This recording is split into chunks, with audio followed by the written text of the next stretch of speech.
Okay, my friends, I'm really happy to be here today. I think this moment deserves a special celebration or ritual. I like ritual because this is a massive achievement that we're getting here at this moment. We are actually coming to the launch of Alpha Testnet today. And we couldn't be happier. We are really excited about what's happening now and what comes in the future. And I'm really happy to be with each one of you here today. And thanks for toasting for this moment. And I want to hear a little bit about each one of you. What do you think about these moments? I would like to start with Milton, our head of products.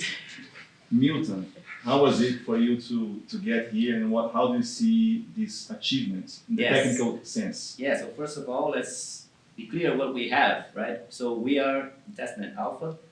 This means an important milestone in our public roadmap. At this moment, the community can build their dApps and they can deploy their dApps on our infrastructure, and they can be live on testnet, on early testnet. And so right now we have a mature API that's documented, the documentation is updated. Everybody can go there, learn how to do it, their instruction for deployment, and there are actually some live applications, right, already there. So who could talk about a little bit about the examples that we have there? Yeah, I can talk a little bit about it. So we have all these amazing teams all over the world, ranging from Asia to America, that have been working really hard with us. They really have been a part of our family, right? They helped us build this stuff from the ground up. They gave us feedback. They help us mold this API. And they're actually deploying really, really interesting apps, like ranging from artificial intelligence to IoT to games, all the stuff. And we actually have someone here with us, who's Marcus from Lopez. He's been developing our AI first dApps. So, want to speak about it a bit? Yeah, first of all, it's been an amazing experience to doing so. For me as a Web2 developer, it's been an amazing, inclusive API that I can do my Web2 stuff. So, about my dApps, yeah, they are on the testnet right now, so you can go there and share and check it by yourself. So, yeah. Great. Super cool. And we have verticals, right? There's not only a few dApps that we can use. For example, Max, gaming. Yeah, we're quite excited about gaming. Specifically, within gaming, I would say experimental gaming, which we've seen already some projects do on-chain gaming, also using Cartesi. I think our execution environment lends itself really well for on-chain gaming. You can, for example, use a physics engine that was already developed, plug it in, and build something really cool.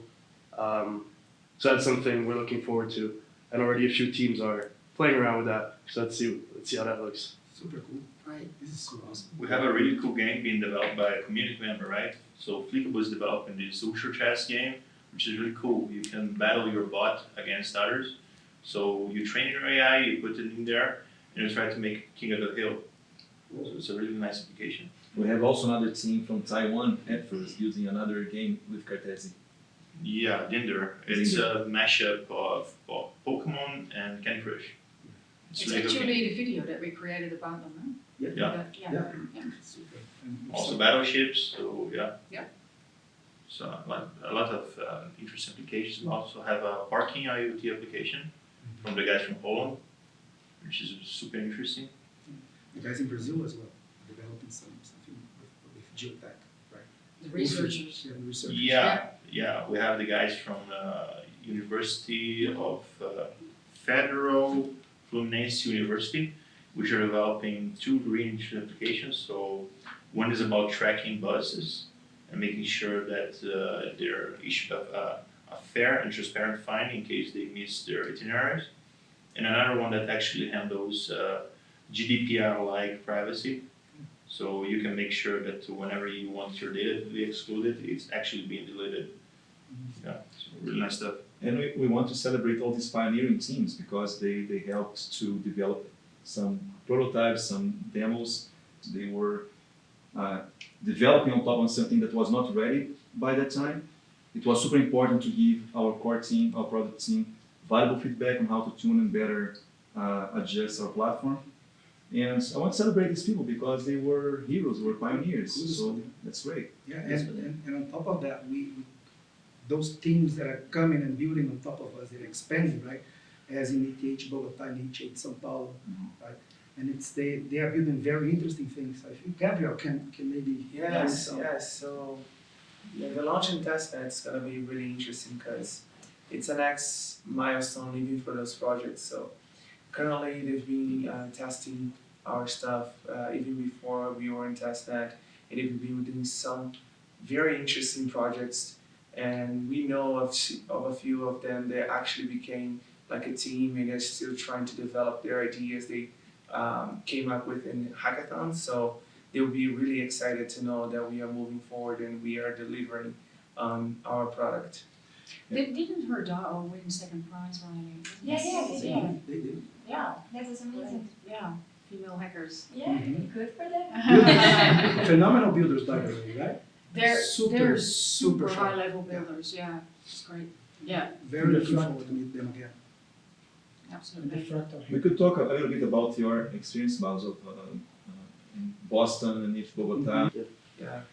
So from the hackathons, there were really cool projects, and one of them that is moving forward is P2 Peaks.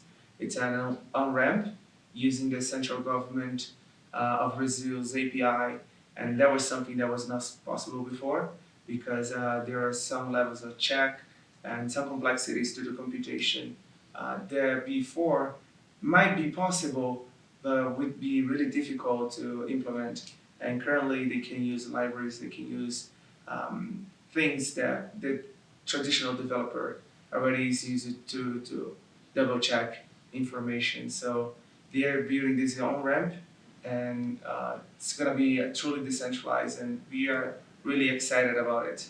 So East Bogota, it was a project, the winner for our track.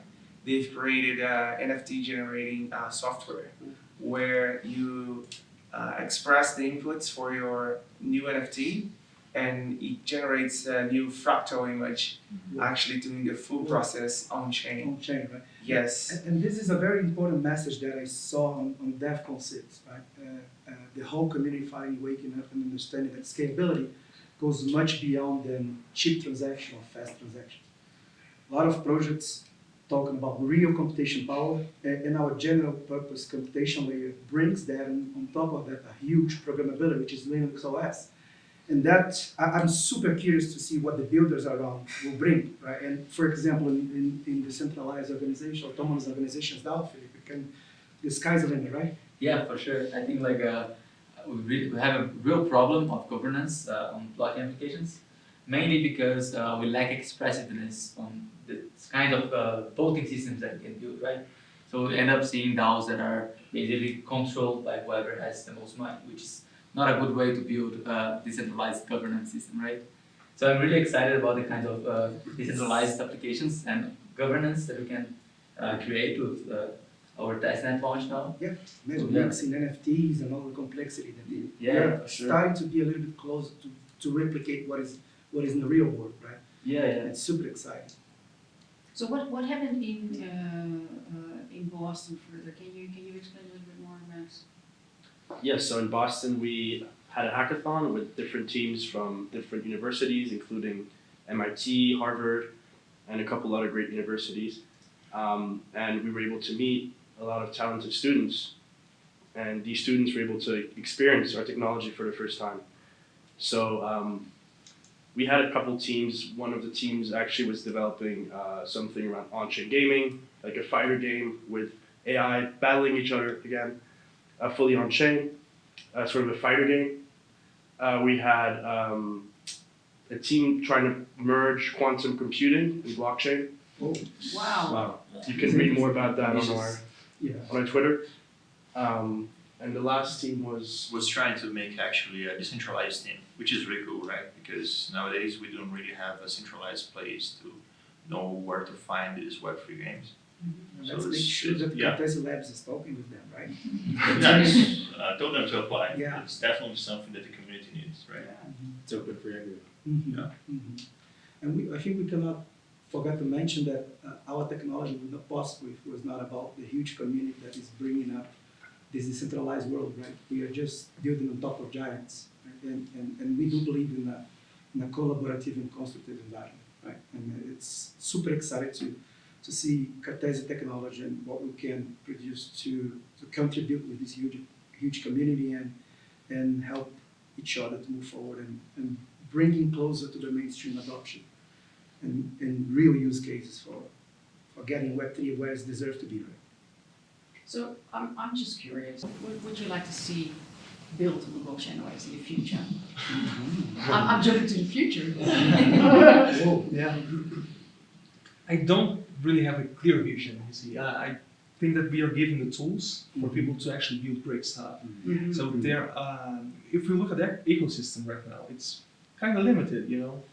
And we are enabling this whole new landscape, which was not possible before. So I'm excited toward this unknown. So I guess that is a non-answer. No, but it's a good answer, right? The possibilities are I think literally that the endless. right word is empowering, right? Yeah, it's Yeah. empowering. We are The empowering. unknown is very exciting. Right? Yes. I always like to say that when TCP/IP was invented, people had no clue about Airbnb or Uber or anything. Yeah, exactly.